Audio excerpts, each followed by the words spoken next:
Tired of the everyday grind? Ever dream of a life of romantic adventure? Want to get away from it all? We offer you Escape. Escape, designed to free you from the four walls of today for a half hour of high adventure.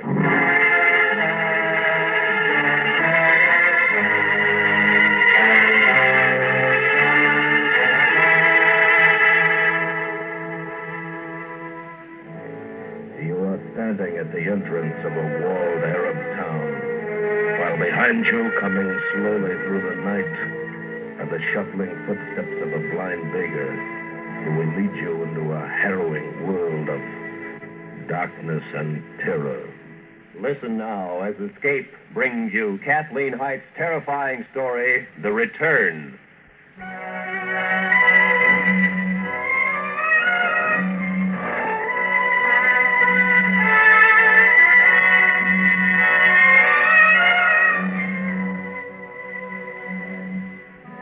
Freighter Menlo coursed slowly through the breakwater of the outer harbor.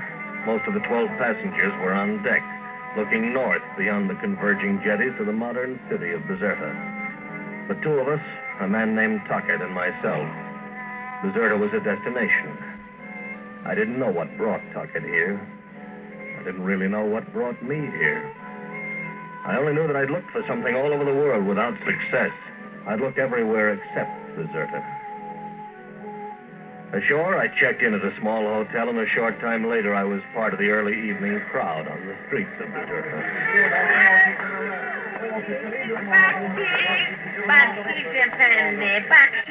All right, there you go. Hey, can you tell me how to get to the Arab?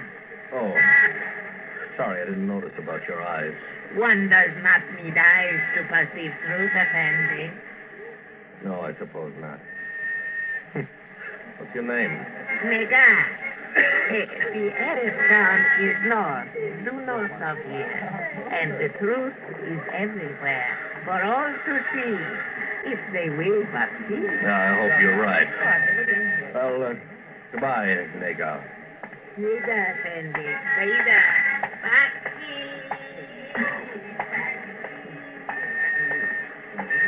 Reeser? It is Mr. Reeser, isn't it? Hello, Tuckett. I lost track of you when we came ashore. Thought I'd find you again at the hotel, but they tell me you're not registered. What are you saying? Hotel North Africa. How about joining me there for dinner, if you don't have any plans? I don't think I have any plans. If I do, they can catch up with me there, don't you think? Well, yes. Yes, I guess they can.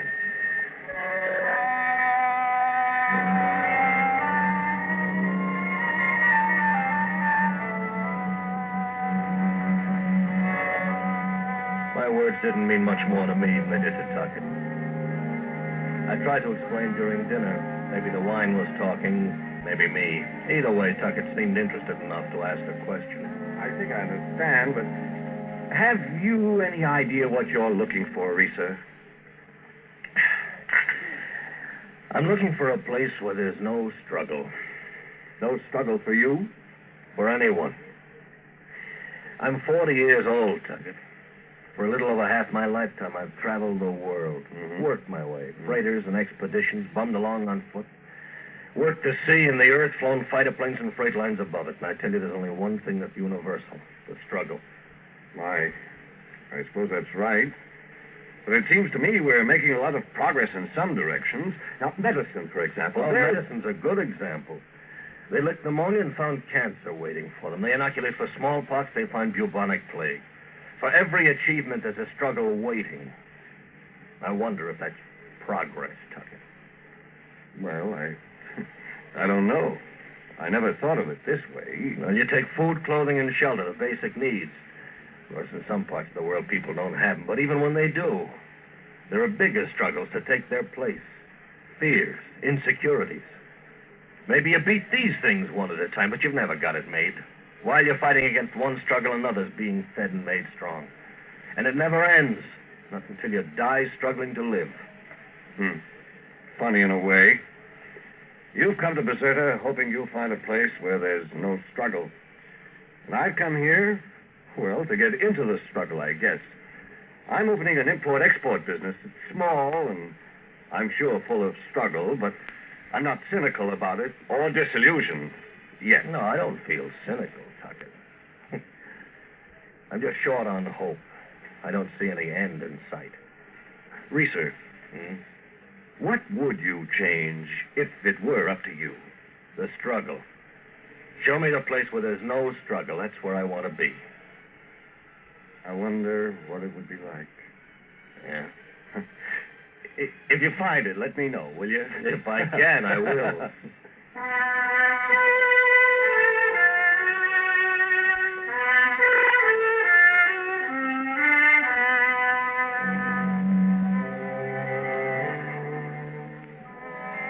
I promised I'd get in touch with Tuckett in a few days. But as I went back to the streets of Deserta, walking through the fine rain that was falling now, I wondered if I'd ever see him again. My course took me north, along the canal, through the modern city, past the ancient citadel, to the entrance of the walled Arab town. I passed no one, yet I knew I was not alone. Someone was following behind me. Soon I heard his footsteps at my side. We are almost there, Effendi. Oh, nega. Walking without your cane to lead you. I am come to lead you, Effendi. Where? Through the wall ahead. Your words have been heard, Effendi. You are ready? Ready for what? You have said, show me the place where there is no struggle. I am come to lead you, Effendi. Where? How do you know what I've said? You have asked enough questions of life, Effendi. Come, we go through the wall. Oh, you're out of your mind. Look about you, Effendi. On all sides there are walls. You have come too far to go back. There is no way back. What are you talking about? I can't go back. You have said the word. Show me the place. Through the wall ahead is the perfect place. I will lead you there. This is crazy. You're crazy. You're blind. You can't lead me anywhere. Let go of me. You yourself have said that struggle is useless. I said let go of me, filthy old... Saida, Effendi. Saida. I had swung at Nega with all the force in me, only to find myself flattened against the wall. Did I slip on the wet pavement or trip? I don't know. But it was no imaginary wall I'd hit. I felt the hard pain of it in the rain beating against my face. And then it was over.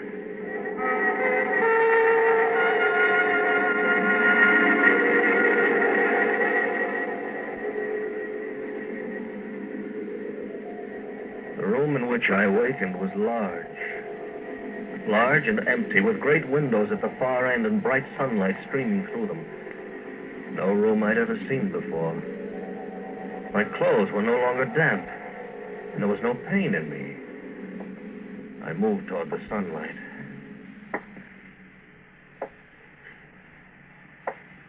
You were a long time coming, Lisa. I don't see you. Come out of the shadows toward the light.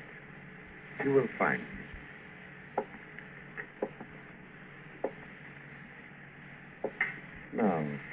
Now you can see me, can you not? Yes, now I see you. You seem to know me, but I've never seen you before. I am called Zine. You are most welcome, Lisa. Yours has been a tortuous trip, I know. I don't understand it. That beggar, old fool, he said he was leading me to the perfect place. The important thing is that you are here, Lisa. Come, look through the windows.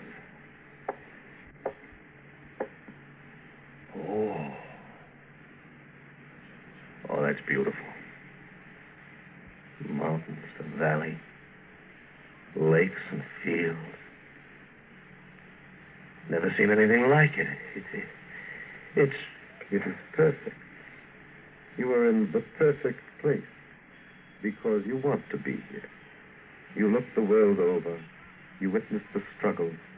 You wanted to be free of it. Am I... Am I dead? Do you feel dead? No. No, I don't. I feel confused. There's so much I don't understand. I have questions. You will begin to see the answers for yourself once the processing has begun. Processing? There are things you must give up for perfection, Lisa. In the processing, these things will leave you. One of them is written in your expression now, doubt. You cannot doubt perfection, and have it too. And after that, you must give up fear and greed. Will you miss them, Risa? No, of course not. There are other things, of course. Whenever you have questions, you will find me nearby to answer them. Do you have any more questions now? No. Then you are ready.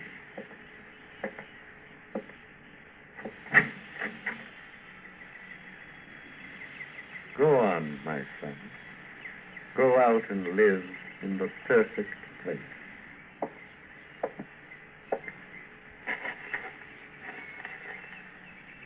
You hesitate.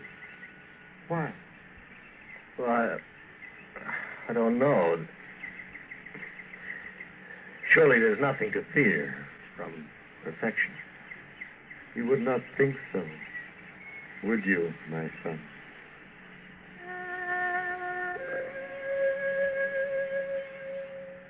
I went out the door and down the path into the perfect place. Hesitation and fear grew less with each step. I turned a short distance away to wave back at Zine, but the door I had walked through was gone, and the building, the window, no sign of Zine. Somehow it seemed unimportant. I turned back to the path and walked ahead.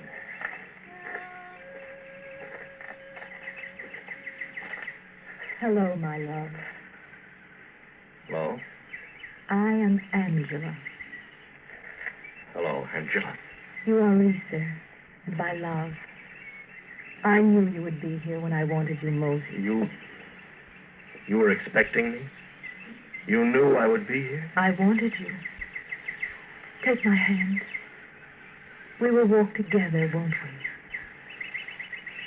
I think we will, Angela. Oh, my love. Ours will be a lovely time together. Perfectly lovely.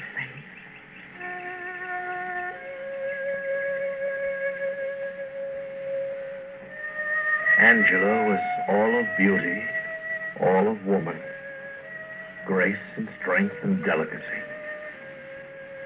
And she was always at my side as we walked the broad valleys of the perfect place. She was my love, and it was a perfect love. This land was all beauty. The people were all smiles. Every need was satisfied. And there was love in abundance, peace and perfection at every hand. And there was no struggle about anything. After a time when I felt the need of a friend, I found one. My friend was Lar, Angela's brother. He loved the sea. He had a fine schooner for fishing. Angela tells me you enjoy fishing, Reeser. Name your fish, and I promise you boatloads of it. Sounds wonderful. I have no preference. Lar, any fighting game fish is fine sport. The day is perfect. The wind is perfect. Everything we need is aboard. It's all very easy, isn't it? It is as it should be. For fishing we need wind and sail and sea and fish. So we have them. Hard to believe. I just dare to seize and believe. Oh, the wind is failing. Wow. Then this must be the spot. The best waters. The best? We would not have stopped here if they were not the best. Nice arrangement. Well, where's the gear? The lines are out. They're just right. Go. See for yourself. It's a strike, Lar. A strike here on the starboard line. Pull him in, Rita. He's all yours. Oh, it's Albacore, a giant. Well, he stopped fighting. There's no fighting. Pull him in, Rita. He's a perfect albacore. Perfect. Damn it, saw a fish give in so quickly. Practically jumped onto the deck.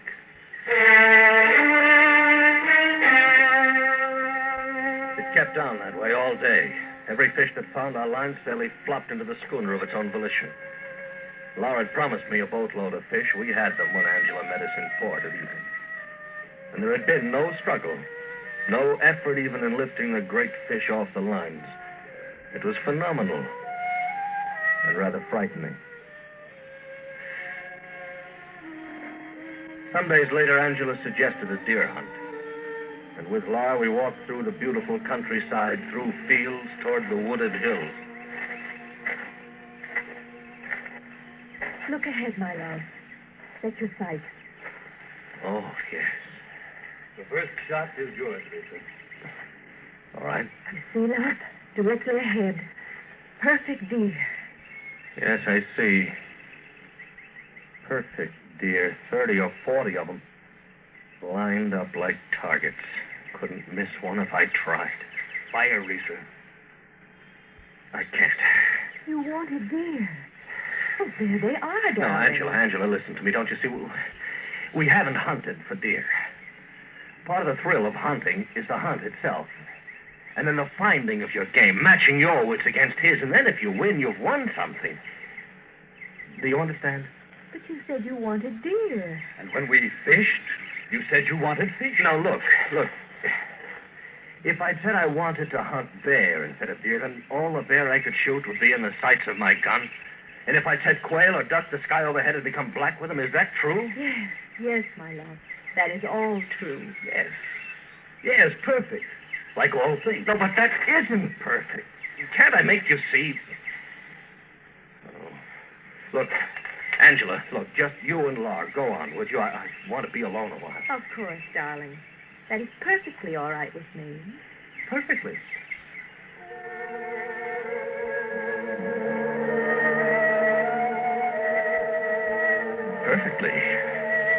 Perfectly.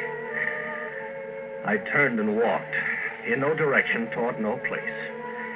Inside, I was all fury and confusion and something more. I don't know why, but I was reacting to the constant smiles of Angela and Lar with something like terror.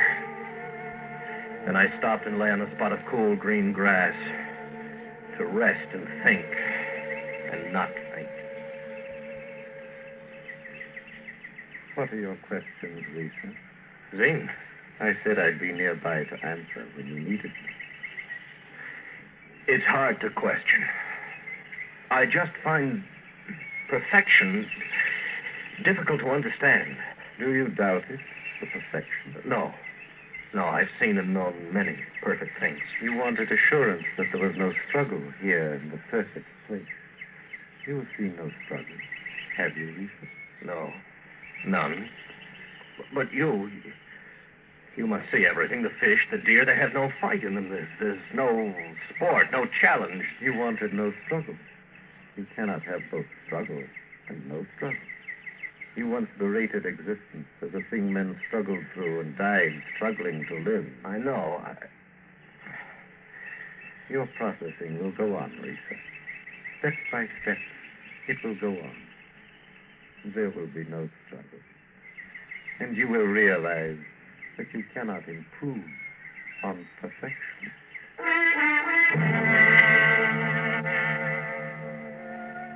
And when I turned to answer Zane, he was gone again. I knew he would be. He was gone. But that terror was still with me. There was goodness and kindness. There was plenty. Why did I fear it? What was its terror? My thoughts went to Angela. And soon we were together again, as if nothing other than perfection had passed between us. She took me into a village I hadn't seen before. The life there was simple, but perfect. Is it not beautiful here, my love? Is not everything and everyone beautiful? Angela, what do all the people of this village do? Do? How do they live? Do they work? Are there jobs to do? Everyone does what he wants. No. Who tills the fields and plants them? Who builds the homes? So many questions always, my love. And questions about the simplest of things. The field. One goes there when one wants something. And one finds it. The homes. Well, they're just here. What is to build a home? Nothing to be achieved because all things have been achieved. There's no work because all the work has been done. That sounds very well. Does it please you? Yes, I guess it does. Look, the men at the canvases across the way, they're painting. Is that doing something? Well, let's have a look. Oh, lovely painting. Perfectly lovely, are they not? This one is quite a good landscape. And this one here. Do look at this, Lisa. You see? Perfectly lovely. Oh, but they're just the same. They're identical. Every flower, the tree, the hill, just the same in color and size. Angela. What is it, darling? 3 men painting pictures, and they're each exactly like the others? Well, there is just one perfect landscape of this sort. How could it be otherwise?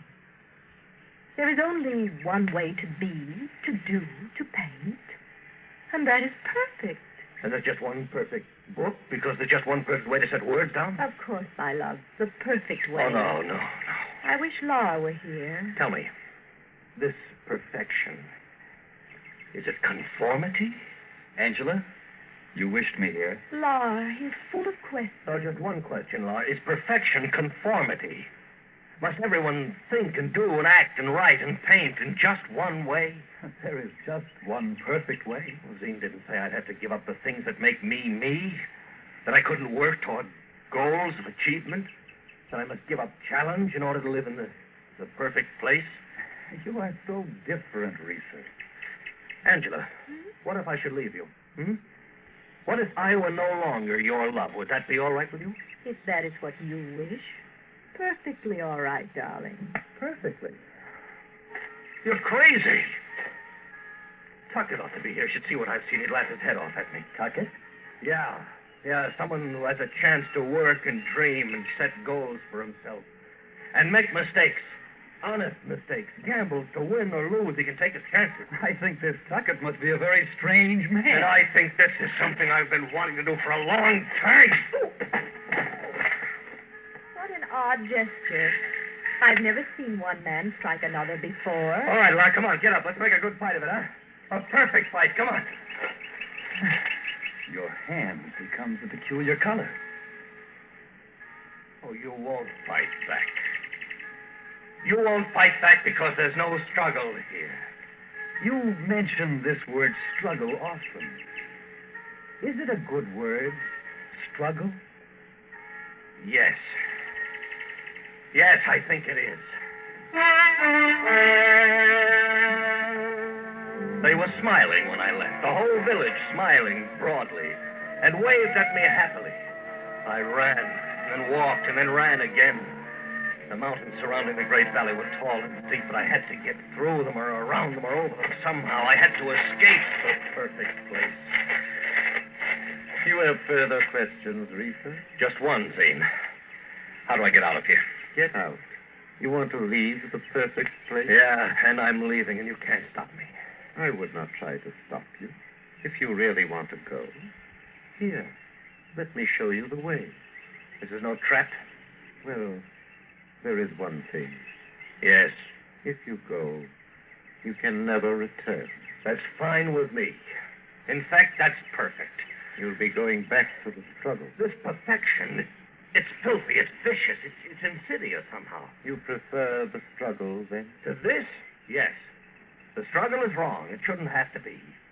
But we'll work on it. Every succeeding generation, at least there's work to be done, and the incentive is there to do it. Oh, brother, wait till I tell people about this perfect place. Yes, Lisa. Tell them you found the perfect place. Tell them about the beauty, the perfection, about Angela and Lars and me. Tell them you were here. You saw it. That there's no struggle. Tell them you saw all this and ran. Will anyone believe you?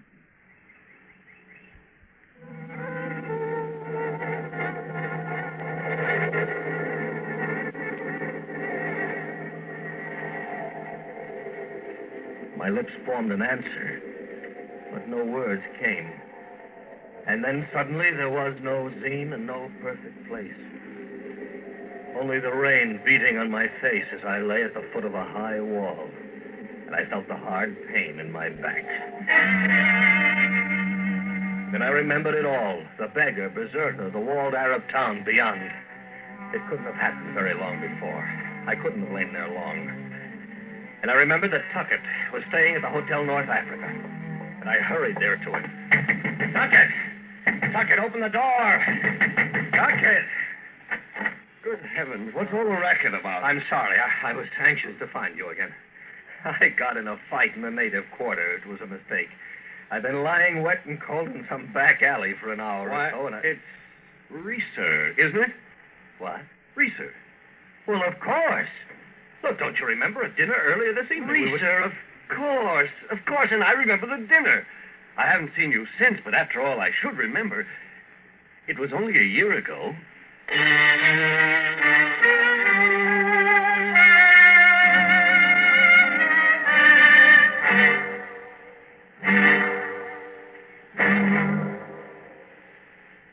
Under the direction of Norman MacDonald, Escape has brought you The Return by Kathleen Heights, starring Lawrence Dobkin. Featured in the cast were Edgar Barrier and Gene Bates, with Paul Dubov, Tom McKee, and Paul Frees.